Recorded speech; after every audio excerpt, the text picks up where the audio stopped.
dis-moi, je me posais la question, est-ce que tu comptes refaire des vidéos? Parce que ça fait un moment que je t'ai pas vu sur les réseaux et ça serait trop cool de te revoir.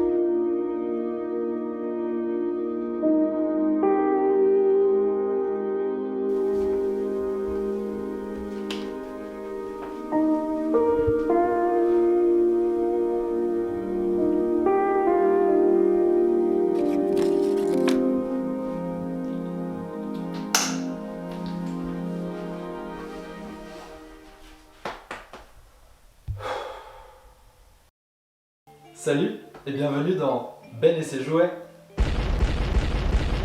J'ai décidé de reprendre le concept de Ben et ses jouets et de recommencer à faire des vidéos. J'ai reçu énormément de messages de gens qui me demandaient si les tutos allaient continuer, si il y allait de nouveau avoir les télédamas, qu'est-ce qui allait se passer car on sait tout ce qui s'est passé avec Kendama France. Donc déjà, bonne nouvelle. Ouais, Kendama France continue d'exister car KDF a été repris par Kevin et Raphaël. Merci à vous, full love sur vous. L'idée principale que j'avais en tête pour cette chaîne, c'est d'essayer de créer un média pour le Kendama français. Actuellement, ce que vous avez principalement, c'est du contenu international, donc en anglais. C'est pour ça que je me suis dit, c'est le moment de créer un lieu qui réunit toutes ces petites informations, ces petites nouveautés, des interviews, des podcasts, ici, là. Concernant les tutos, j'ai décidé d'arrêter de faire des tutos tricks. Je pense que ce qu'on a fait avec Kendama France, on vous a déjà appris tout ce que vous avez besoin de savoir au niveau des bases du Kendama et que les nouveaux tricks que vous allez apprendre, vous allez seulement les apprendre en rencontrant des nouveaux joueurs, en regardant des posts sur Instagram, etc. Vous n'avez plus besoin de quelqu'un pour vous aider à découvrir l'objet, donc je ne vais pas continuer les tutos tricks, mais ils sont toujours disponibles sur la chaîne de Kendama France. Par contre, je vais faire des tutos sur d'autres sujets qu'il y a dans le Kendama, comme par exemple les jeux que vous pouvez faire ensemble. Je vais aussi faire des tutos pratiques, comme on a pu déjà le faire avec Tim sur les télédamas. Donc des tutos qui vont vous apprendre des petits tips and tricks pour prendre soin de vos Kendama, pourquoi est-ce qu'on pèse les Kendama, qu'est-ce qui change au niveau des différents bois, etc., etc. pour que vous puissiez en apprendre plus sur l'objet que vous utilisez. Deuxième concept, je pense que c'est celui qui me motive le plus actuellement, ça va être les interviews de différentes personnalités du Kendama. Ça va se passer dans plusieurs formats, forcément il y aura des interviews qui vont se faire sur ce canapé même. Vu que je voyage pas mal avec le Kendama pour les compétitions et les événements, je vais aussi profiter de ce moment pour pouvoir interviewer plein de joueurs et des personnes de la communauté, faire comme des mini micro-trottoirs mais du Kendama. Pour la troisième catégorie, elle est un petit peu reliée à la deuxième, mais ça sera les tips and tricks avec des joueurs. Donc je vais profiter aussi de certains interviews et de rencontrer certains joueurs pour leur demander à eux des tips and tricks, des tutos sur leur personnalité et leur style de jeu et leurs tricks préférés. Car qui de mieux pour vous apprendre à faire un border balance que Oscar Iland ou comment faire un quint style flip avec Nick Gallagher. Et la dernière catégorie dont je vais vous parler, ça sera le fait que je vais continuer de faire des vidéos un petit peu absurdes et humoristiques. J'adore rire. Comme on a pu commencer à le faire avec Tim, avec les télédamas. Vous êtes obligés d'aimer. J'ai vraiment très hâte de partager les premières vidéos et de commencer à me mettre sur ce projet beaucoup plus sérieusement. Et je sais que même si j'ai pas encore commencé le projet et que je suis en train de tourner la première vidéo, j'ai déjà tellement de gens qui me soutiennent là-dedans. Donc merci à vous tous, bienvenue dans Ben et ses jouets. C'est pas terminé, c'est pas terminé. Comme je vous l'ai dit, ces vidéos c'est pour la communauté, c'est pour les gens. Vous doutiez bien qu'il allait avoir un premier Ben et ses jouets et que vous allez quand même en savoir quelque chose. Et vous allez quand même apprendre quelque chose parce que c'est le but de ces vidéos, pas juste de me regarder parler. Donc qui dit communauté dit rencontrer des joueurs, qui dit quel est le meilleur moyen de rencontrer des joueurs, le Game of Ken. Et donc pour vous expliquer le Game of Ken, je vais faire appel à ma magnifique assistante. Assistante s'il vous plaît.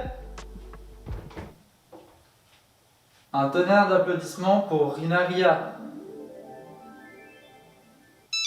Le Game of Ken est un jeu que vous pouvez jouer avec n'importe qui et pour tous les niveaux. Aujourd'hui, nous allons vous montrer les règles de base du Game of Ken. Pour commencer, nous allons devoir choisir qui va commencer la partie de Game of Ken. Pour ceci, il y a deux possibilités. La première est le pierre-papier-ciseaux. Et la deuxième manière est en utilisant son Ken, on le fait tourner de cette manière et on le pose au sol. La personne que ça pointera avec le Ken sera la personne qui commencera. Nous allons donc commencer cette partie de Game of Ken. Je vais ouvrir le bal.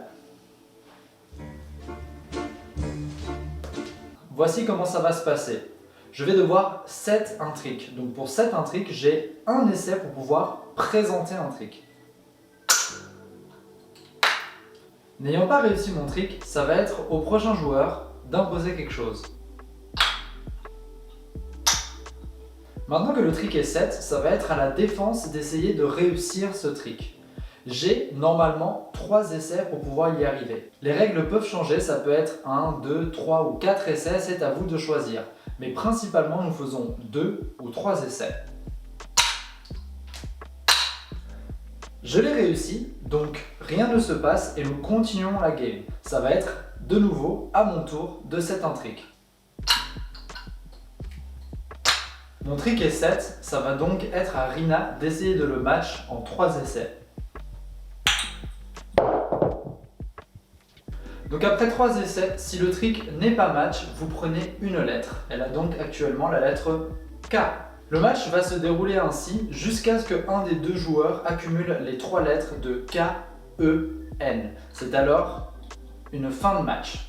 Nous avons une petite spécialité, un petit bonus qui existe dans le Game of Ken qui s'appelle le Prove It. Le Prove It est un bonus que vous avez le droit d'utiliser une seule fois pendant toute votre partie de Game of Ken, chacun.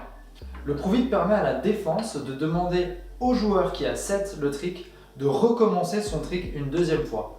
S'il n'y arrive pas, le set est donc annulé. S'il y arrive, la lettre est automatiquement comptée contre la défense. Dans les règles, nous aimons aussi souvent rajouter 1 à 2 essais de plus pour votre dernière lettre. Donc quand vous arrivez au N, nous faisons souvent 5 tries au lieu de 3 ou alors 3 tries au lieu de 2.